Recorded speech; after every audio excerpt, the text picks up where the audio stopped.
here's the next point, right? Florida just passed that bill just passed, got voted for, of raising the minimum wage to $15 an hour over the course of the next, 5 years, I think, until like 2025, 2026, it's going to increase. They raise it.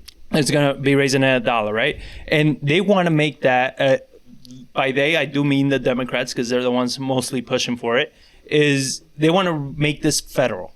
The issue with making it federal is that, yes, Florida can do it. And I think the way Florida is doing it makes sense. They're going to raise it to 8.25 or something like that now. And then it's going to be $1 a year until it hits 15. So, or they're going to raise it to $10, whatever, do the math. They're going to raise it to whatever it is, and then going to do $1 a year until it hits $15. If they do this across the country as a federal law, you're going to hurt the rural areas that are ran by moms and pop shops, right? Not by big corporations. And now you have these mom and pop shops that they cannot afford to pay, and nor should they be paying that much, because in those areas, the standard of living, the cost of living is substantially less.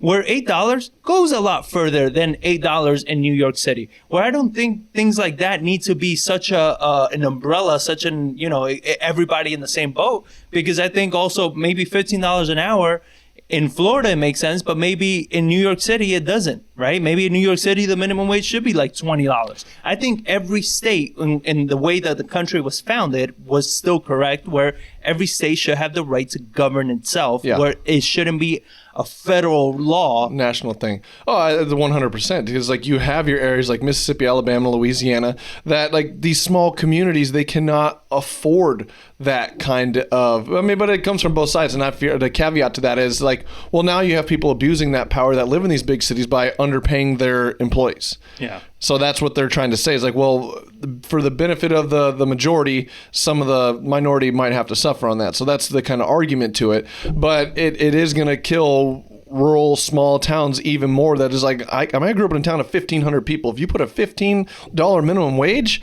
on that town, you'll destroy it even more, because now it's like the food costs will get astronomical. And then there's not the industry behind it to support and raise the wage amongst everybody, a living wage across one shot, to bring that kind of stuff up. So, and that's always kind of been my issue when people try to talk about social programs and helping people out and all this. Like, I'm all for that, and you are too. And I think the majority of us are for helping the people that need help.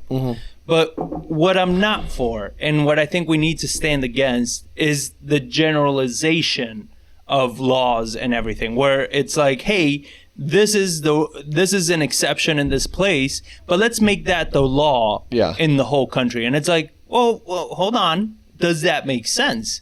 Can we go into the rural areas? Can we go into the rest of the country and actually see if that makes sense?